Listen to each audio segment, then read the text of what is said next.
सभी के लिए मंगल कामनाएं, शुभकामनाएं। हमारे विद्यार्थियों के लिए बहुत बहुत आशीष, शुभ आशीर्वाद। तो अभी तक हमने बौद्ध धर्म, बौद्ध दर्शन, भगवान बुद्ध के जीवन से संबंधित उनके ज्ञान प्राप्ति तक के सफर को क्रमिक रूप से अध्ययन किया। तो आज हम बहुत ही आवश्यक प्रसंग को लेकर चल रहे हैं आपके सामने, जिसे कहते हैं अष्टांगिक मार्ग। बौद्ध दर्शन के अंदर इसका महत्व जितना अधिक है उतना संभवतः किसी भी घटना का नहीं, ये मेरे अनुसार। किसका पॉइंट ऑफ व्यू क्या कहता है मुझे नहीं मालूम। जहां तक हमने बौद्ध धर्म को पढ़ा है, समझा है, सीखा है, तो अगर सबसे कोई आवश्यक प्रसंग है, सबसे महत्वपूर्ण अगर कोई टॉपिक है तो वो है अष्टांगिक मार्ग। तो इसको समझ लेना हर किसी के बस की बात नहीं, और खासकर मेरे बस की बात नहीं कि हम इसको समझा सकें। लेकिन इसके थोड़े बहुत शाब्दिक अर्थ को हम बताने का प्रयास करेंगे। जैसे किसी ने कभी ब्रह्मांड को देखा ही नहीं है तो वो कितना भी वर्णन कर ले, वो कैसे कर सकता है?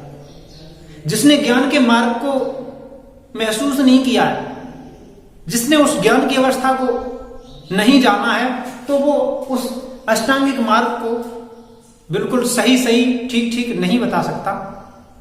लेकिन अध्ययन के अनुसार जितना भी हम अध्ययन कर सके हैं, जितना भी हम जान सके हैं, उतना हम इस अष्टांगिक मार्ग के बारे में आपको बताएंगे, जो बौद्ध धर्म का मूल है। इसे हम मुक्ति का मार्ग भी कहते हैं, निर्वाण का मार्ग भी कहते हैं। तो आइए जानते हैं अष्टांगिक मार्ग। तो अष्टांगिक मार्ग को हम 3 भागों में बांट करके अध्ययन करते हैं। एक है भाग प्रज्ञा, शील और समाधि। प्रज्ञा, शील, समाधि। प्रज्ञा का मतलब है सत्य, ज्ञान। हम अपने विवेक के द्वारा अपनी प्रज्ञा को जागृत कर सकते हैं। प्रज्ञा एक आंतरिक अनुभूति का नाम है। तो प्रज्ञा के द्वारा हम सम्यक दृष्टि और सम्यक संकल्प का अनुसरण करेंगे। मुक्ति हमें कैसे प्राप्त होगी? भगवान बुद्ध ने अष्टांगिक मार्ग पर चलकर व्यक्ति मुक्ति को प्राप्त कर सकता है, ऐसा कहा। प्रत्येक व्यक्ति उस स्तर पर पहुंच सकता है, ज्ञान की उस अवस्था पर पहुंच सकता है, अगर वो अष्टांगिक मार्ग का सही प्रकार से अनुसरण करता है। तो सबसे पहले तो जान लेना यह जरूरी है कि वो अष्टांगिक मार्ग है क्या, जिसपे हम सही तरीके से चले। हम उसको जान ही नहीं पाएंगे तो हम चलेंगे कैसे? ऐसे मान लो मार्ग पे चलना प्रारंभ कर देंगे, आंखों से पट्टी बांध लेंगे, और जब आंखों से पट्टी बंधी है तो हम उस मार्ग पे क्या ठीक चल पाएंगे? नहीं चल पाएंगे। तो थोड़ा बहुत समझने का प्रयास करेंगे। हम भी अभी समझने का प्रयास कर रहे हैं, आप भी इसे समझने का प्रयास करिए। तो प्रज्ञा, शील, समाधि हमने 3 भागों में बांट लिया। एग्जाम के पॉइंट ऑफ व्यू से भी हम अष्टांगिक मार्ग को याद करेंगे, और अपने जीवन के लिए सबसे बड़ी बात, अपने जीवन के लिए हम अष्टांगिक मार्ग को समझने की कोशिश करेंगे, जो हमारे मनुष्य होने का अंतिम उद्देश्य। चलो देखते हैं प्रज्ञा। तो हम प्रज्ञा के द्वारा, सही ज्ञान के द्वारा, सही जानकारी के द्वारा अपने चित्त वृत्तियों को किस प्रकार से परिशुद्ध करने का काम कर सकते हैं। देखो, एक ग्रंथ है, धार्मिक ग्रंथ है, धम्मपद। धम्मपद में पहला श्लोक है। अब संभवतः मुझे ज्ञात नहीं है पहला है या कौन सा है, लेकिन उस श्लोक में यह लिखा है कि सभी प्रकार के पापों को त्याग देना और सभी प्रकार के पुण्य कर्मों को धारण कर लेना, सभी प्रकार की अच्छाइयों को धारण कर लेना और चित्त को परिशुद्ध रखना, यही बुद्धों का शासन है, यही बुद्धों की राह है।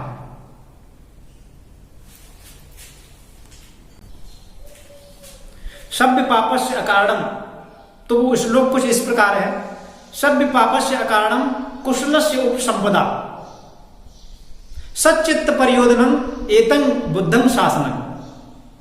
सभ्य पापस्य कारणम, सभी प्रकार के पापों को छोड़ देना, कुशलस्य उपसंपदा, सभी प्रकार के पुण्य कर्मों को, अच्छाइयों को धारण कर लेना,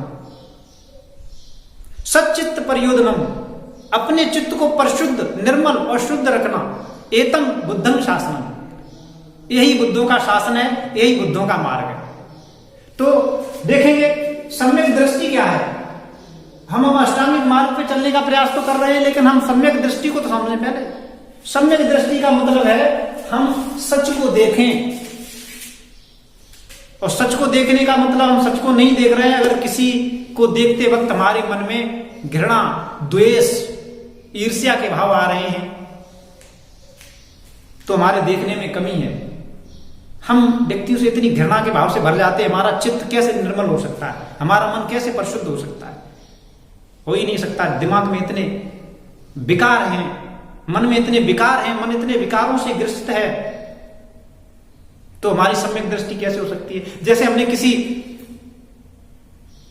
सुंदरता वाले व्यक्ति विशेष को, स्थान विशेष को देखा तो हमारा मन राग से भर गया, अनुराग से भर गया। और हमने डेजर्ट को देखा, हमने बीहड़ों को देखा, या हमने कुछ ऐसे परिदृश्यों को देखा, व्यक्ति विशेष को देखा कि हमारे मन में घृणा भर गई, ईर्ष्या द्वेष आ गया हमारे मन में, तो हमारी वो दृष्टि सम्यक नहीं है। कोई भी इतना अच्छा कैसे हो सकता है कि हम उसके प्रति आसक्त हो जाए, हम अनुराग से भर जाए, अपने आप को भूल जाए। और कोई भी इतना बुरा कैसे हो सकता है कि हम उससे घृणा करने लगे, हम उससे द्वेष करने लगे। तो सम्यक दृष्टि का मतलब है हमें समभाव रखना है। समस्त जगत को देखने के लिए हम समभाव रखें। तो हमने सम्यक दृष्टि को थोड़ा बहुत बताने का जो भी प्रयास किया, चाहे सफल रहा हो चाहे असफल रहा हो, तो ये इस प्रकार से अगर हम अनुसरण करते हैं तो हमारी सम्यक दृष्टि है।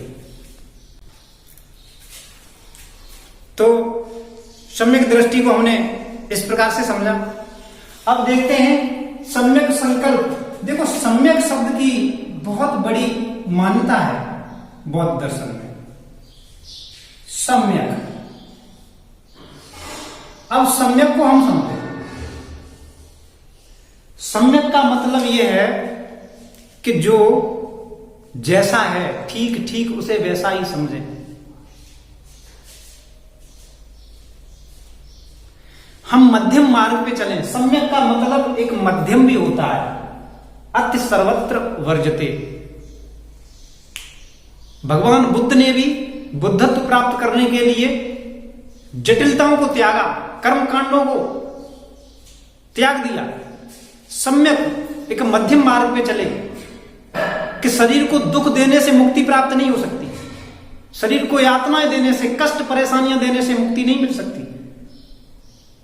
तो मध्यम मार्ग उन्होंने दिया, मध्यम मार्ग बताया। तो सम्यक संकल्प, व्यक्ति को सम्यक संकल्प लेनी चाहिए। ऐसे संकल्प जो व्यक्ति के उद्देश्यों को, मनुष्य जन्म के उद्देश्यों को पूरा करते हों, जो हमारे चित्त को परिशुद्ध करने में हमारी मदद करते हों, ऐसे संकल्प हमें लेने चाहिए। आगे चलते हैं। ये तो प्रज्ञा के काम हो गए कि हम जब प्रज्ञावान होंगे तभी तो हम जान पाएंगे कि हमें किसको किस प्रकार से देखना है। राग और द्वेष से मुक्त होना है। राग का मतलब किसी के प्रति आसक्ति से भर जाना, किसी के प्रति मोह से भर जाना, और द्वेष का मतलब घृणा भाव से भर जाना किसी के प्रति। ईर्ष्या भाव से भर जाना। आगे देखते हैं शील। हम शील को समझेंगे, सम्यक वाणी, सम्यक कर्मांत और सम्यक आजीविका। देखो, धर्म के पालन करने के लिए 3 बातें, मन, वचन और कर्म, इन 3 बातों पे बहुत ही जोर दिया गया है। जैसे हम किसी के लिए बुरी धारणा रखते हैं, विध्वंसक भावना रखते हैं, तो हम मानसिक हिंसा कर रहे हैं। ऐसा नहीं है कि हम किसी को बिल्कुल हत्या कर देते हैं, वही हिंसा है। अगर हम किसी के अहित की, किसी के प्रति दुर्भावना की, किसी के प्रति ईर्ष्या की भावना रख रहे हैं, तो वो मानसिक अधर्म है। वचन, अगर हम किसी को कटु वचन बोल रहे हैं, वाणी के द्वारा भी पाप होते हैं। किसी को हम कड़वे वचन बोल रहे हैं, गाली गलौज दे रहे हैं, किसी से हम झूठ बोल रहे हैं, या किसी की चुगली और किसी की ईर्ष्या कर रहे हैं। और अंतिम बात, मिथ्यावाद, व्यर्थ की बकवास कर रहे हैं, जिसका न तो हमारे से और न किसी दूसरे के भले से कोई लेना देना ही नहीं है। इसे बोलते हैं मिथ्यावाद। तो वो सम्यक वाणी नहीं है, सम्यक वचन नहीं है वो। अगर हम मिथ्यावाद कर रहे हैं, अगर हम चुगली ईर्ष्या कर रहे हैं, अगर हम झूठ बोल रहे हैं, अगर हम कटु वचन बोल रहे हैं, तो वाणी के द्वारा किए गए पाप कर्म हो गए। मन के द्वारा हम किसी की जैसे हत्या नहीं कर पा रहे हैं, लेकिन उसके लिए विध्वंसक भावना रखते हैं। हम किसी की चोरी नहीं कर पा रहे हैं, लेकिन मन में चोरी का भाव रखते हैं। किसी को हम गाली गलौज नहीं दे पा रहे हैं, लेकिन हम ऐसे भाव रखते हैं, तो वो मन के द्वारा किए गए पाप कर्म हो गए। मन, वचन और कर्म, अगर हमने इसको परिणाम में, इसको हमने अंजाम दे दिया, तो हमने कर्म बंधनों में भी उनको जोड़ लिया। और कर्मवाद के सिद्धांत को मानने में सबसे आगे है बौद्ध दर्शन। जो कुछ भी कार्य संभव हो सके हैं, वो इसके द्वारा हो सकेंगे। लेकिन ये भी पाप कर्मों की श्रेणी में है, ये तो मुख्य है ही। अब देखेंगे सम्यक वाणी। हम सम्यक वाणी का प्रयोग कर रहे हैं कि नहीं? हम मिथ्यावाद कर रहे हैं, हम ईर्ष्या कर रहे हैं, हम चुगली कर रहे हैं, हम बुराई कर रहे हैं, हम व्यर्थ की बकवास कर रहे हैं, गाली गलौज कर रहे हैं, तो वो सम्यक वाणी नहीं। ठीक है, तो हम सम्यक वाणी का अनुसरण करेंगे। पहले तो सम्यक दृष्टि, सम्यक संकल्प और फिर सम्यक वाणी। फिर देखेंगे सम्यक कर्मांत। हम जो कर्म कर रहे हैं वो हमारी मुक्ति की तरफ हमें ले जा रहे हैं या नहीं? वो हमारे सदकर्मों में बढ़ा रहे हैं, हमारे सदकर्मों के नहीं बढ़ा रहे हैं सदकर्मों को, तो वो है सम्यक कर्मांत। अब देखेंगे सम्यक आजीविका। आजीविका का मतलब है अपने रोजमर्रा की जरूरतों को पूरा करना। वो सम्यक है कि नहीं? उसमें किसी को दुख तो नहीं पहुंच रहा है, किसी की हत्या तो नहीं हो रही है। बात समझ में आ रही है? मतलब आजीविका हमारी ऐसी होनी चाहिए कि विध्वंसकारी तो नहीं है, विनाशकारी तो नहीं है, अहितकारी तो नहीं है। हम कहीं चोरी करके तो आजीविका नहीं कमा रहे, कहीं किसी की हत्या करके आजीविका कमा रहे हैं क्या? या नशीले पदार्थों का सेवन जिसकी बिक्री करके तो हम नहीं कमा रहे। भगवान बुद्ध ने पंचशील गृहस्थों के लिए और 10 शील सन्यासियों के लिए मुख्य रूप से दिए अनुसरण करने के लिए। अब पंचशील और 10 शीलों को समझेंगे। पहले सत्य बोलना, अहिंसा का पालन करना, मन वचन कर्म से, तीनों से। चोरी न करना, अब चोरी मानसिक भी, और उसमें यह भी आता है मादक पदार्थों का स्वय मेर मज्जे मादक ठाना बेरमणि शिक्षा पदंग समाध्यामी। ये पाली भाषा का शब्द है। मूसावादा बेरमणि शिक्षा पदंग समाध्यामी, यानी मूसावादा यानी झूठ नहीं बोलना, सम्यक वाणी।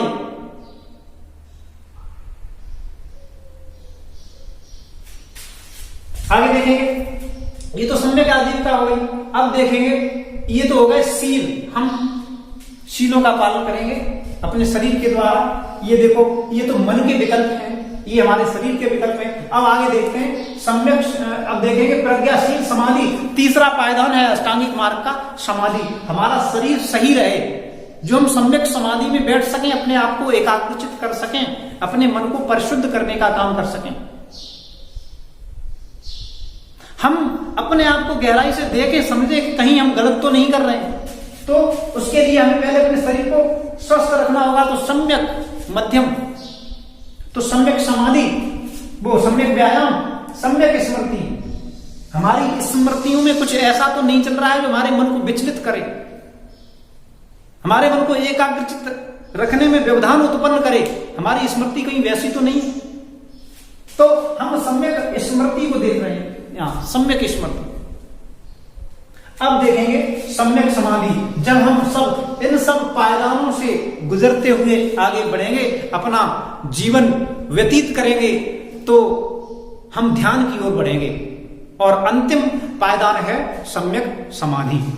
देखेंगे सम्यक समाधि। और जब हम सम्यक समाधि में बैठ करके अपने मन को किसी एक स्थान पर रोकने का काम करेंगे, अपने मन को एकाग्रचित करने का काम करेंगे, तो हमारे सभी शक्तियां हमें प्राप्त होती जाएंगी। धीरे धीरे जो ज्ञान के स्तर हैं, दिव्य ज्ञान का मतलब क्या, उन्हें दिव्यता प्राप्त हुई। तो फिर दिव्यता प्राप्त हुई उन्हें सम्यक समाधि में पहुंचने के बाद बुद्ध को दिव्यता प्राप्त हुई, जबकि वो इन सब सीलों का पालन कर रहे थे। अब पुस्तकों में तो उल्लेख मिलता है कि 270 से भी अधिक सीलों का पालन करते थे भगवान बुद्ध।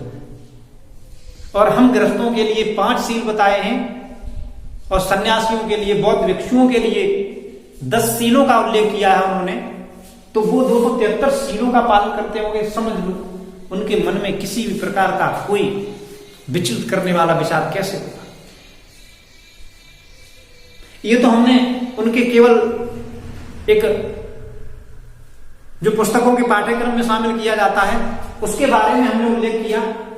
तो ठीक है, ये है अष्टांगिक मार्ग, जिसे मुक्ति का मार्ग कह लो आप। जब सम्यक समाधि में पहुंचने के बाद व्यक्ति मन को परिशुद्ध कर लेता है, चित्त को एकाग्रचित कर लेता है, फिर उसे दिव्यता प्राप्त होती है और परम ज्ञान बुद्धत्व प्राप्त होता है। और उसके बाद चित्त की परिशुद्धि के बाद फिर व्यक्ति निर्वाण का या मुक्ति का या मोक्ष का अधिकारी हो जाता है। फिर उसे इस संसार में दोबारा कष्टों का सामना नहीं करना पड़ता। जन्म मरण के चक्र से वो व्यक्ति फिर मुक्त हो जाता है। तो ये तो अष्टांगिक मार्ग की हमने व्याख्या करने का प्रयास किया, हमने कोशिश की।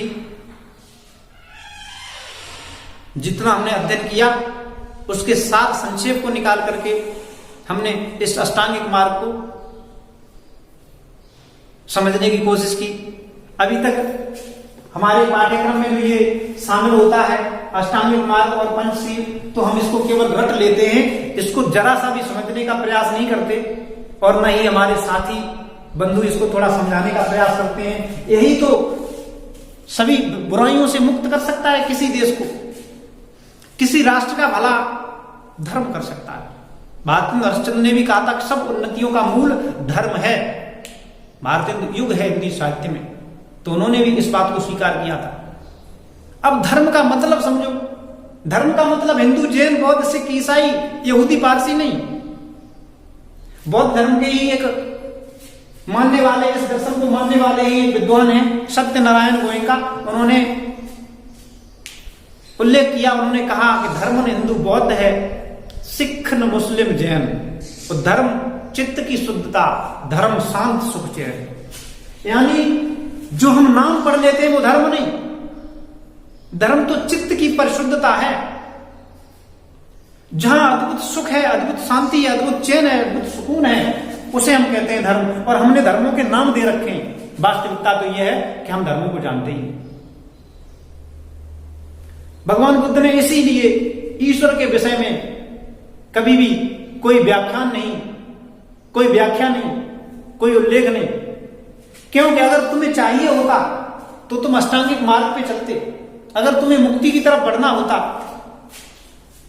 तो सवाल जवाबों से मुक्त होते। मैं आपको एक छोटा सा उदाहरण देता हूं कि यह सवाल फिर से पहुंचा।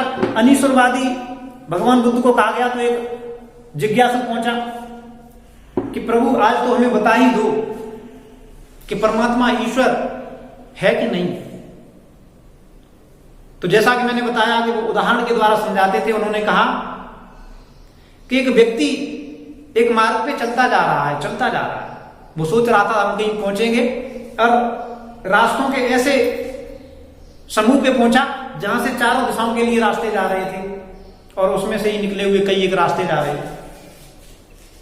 तो वही अचानक कोई शिकारी बैठा हुआ था घात लगाए, तो उसने किसी जानवर को समझ के उसके तीर मार दिया।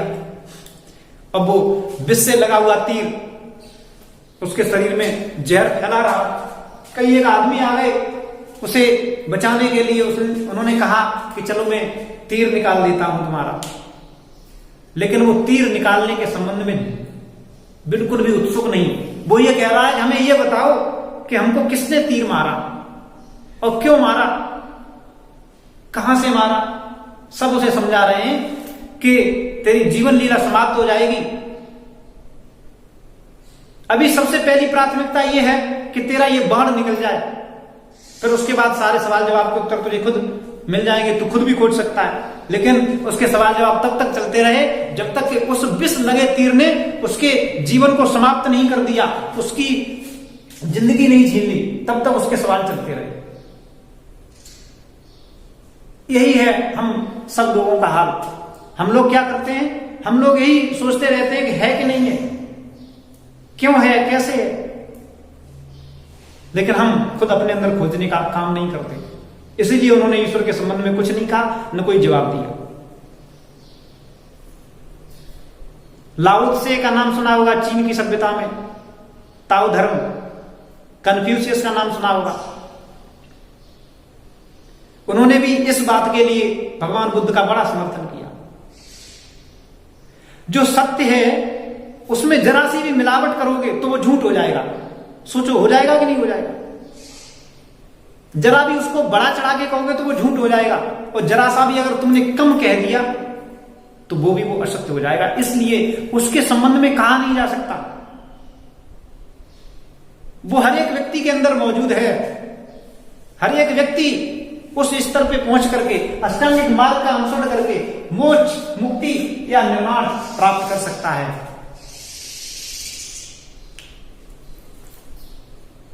और इसके लिए केवल एक रास्ता है कि हम अपने कर्मों को द्वारा अपने मन को परिशुद्ध करें, चित्त को निर्मल करें और मुक्ति की तरफ प्रयास करें। तो हमने आज अष्टांगिक मार्ग के संबंध में जाना। उम्मीद करता हूं कि आज आपने अष्टांगिक मार्ग को एक पाठ्यक्रम के अनुसार न पढ़ करके ज्ञान वृद्धि के लिए पढ़ा होगा। तो उम्मीद करता हूं आपको समझ में आया होगा।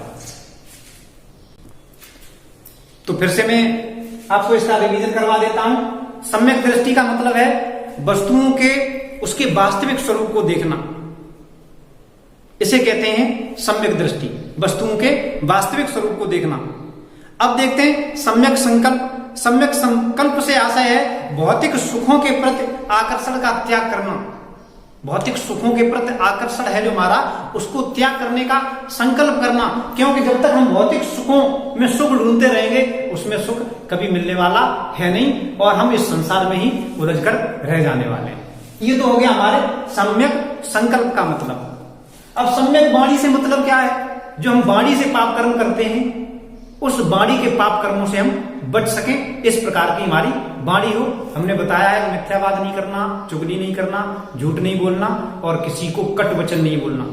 ठीक है, तो वाणी के द्वारा भी हमसे पाप न हो जाए। आगे देखेंगे सम्यक कर्मांत। सम्यक कर्मांत का मतलब है हमेशा सत्कर्म करना, किसी का अहित नहीं करना, किसी का बुरा नहीं करना और हमेशा अच्छे कर्म करना, हमेशा अच्छे कर्म करते रहना। इसे कहते हैं सम्यक कर्मांत। अब देखेंगे सम्यक आजीविका। सम्यक आजीविका का मतलब है सदाचार पूर्वक आजीविका अर्जित करना, अपने रोजमर्रा की जरूरतों को पूरा करने के लिए किसी भी प्रकार के पाप कर्म न हो जाएं, वो होती है हमारी सम्यक आजीविका। अब देखेंगे सम्यक व्यायाम है। सम्यक व्यायाम का मतलब केवल शारीरिक व्यायाम से नहीं है, वो हमारे व्यायाम नैतिक, मानसिक और आध्यात्मिक उन्नति के लिए होंगे। सम्यक व्यायाम का मतलब है हमारे शारीरिक होंगे, हमारे मानसिक होंगे और हमारी आध्यात्मिक उन्नति के लिए हमारे शरीर को विकसित करेंगे। इस प्रकार से हमने सम्यक व्यायाम को समझा। और सम्यक स्मृति का मतलब है मिथ्या धारणाओं का परित्याग करना और वास्तविकता को स्वीकार कर लेना। मिथ्या धारणाएं जो झूठ हैं, जो असत्य हैं, जो गलत हैं, उनको हम अपनी स्मृति से निकाल दें। तो इस प्रकार से हमने सम्यक स्मृति को समझा। अब आगे देखते हैं सम्यक समाधि। सम्यक समाधि का मतलब है मन की एकाग्रता। और जब हमारा मन एकाग्रचित हो जाएगा तो समस्त प्राकृतिक शक्तियां हमारे अंदर निहित होंगी, हमारा चित्त परिशुद्ध होगा और उसी समय हमें निर्वाण मोक्ष या मुक्ति की प्राप्ति हो जाएगी। फिर हम इस संसार के पूरे ब्रह्मांड के वास्तविकता को समझने के लायक हो जाएंगे। तो बेटा ये था अष्टांगिक मार्ग। तो मैं उम्मीद करता हूं अपने सभी साथियों से, सभी विद्यार्थियों से कि आपको अष्टांगिक मार्ग आज ज्ञान के रूप में पढ़ने को मिला होगा। अभी तक हमने केवल पाठ्यक्रम के रूप में पढ़ा, आज हमने ज्ञान के रूप में पढ़ा। तो मैंने कहा ज्ञान वृद्धि की ये श्रृंखला चल रही है, तो आप इसका भरपूर लाभ लें। और उम्मीद करता हूं आज आपने अष्टांगिक मार्ग को भलीभांति समझ लिया होगा। तो इसको आप लिख लें या इसका स्क्रीनशॉट ले लें। और उम्मीद करता हूं आप बहुत अच्छे से सीख रहे हैं और बहुत ही रुचिपूर्ण तरीके से, बिना किसी व्यवधान के आपको पढ़ने में बहुत ही आनंद आ रहा होगा। तो हम अगले वीडियो में बौद्ध धर्म से संबंधित कुछ और महत्वपूर्ण जानकारियां हैं, उनके संबंध में चर्चा करेंगे। तब तक के लिए बहुत बहुत शुभकामनाएं, मंगल कामनाएं, बहुत बहुत आशीर्वाद।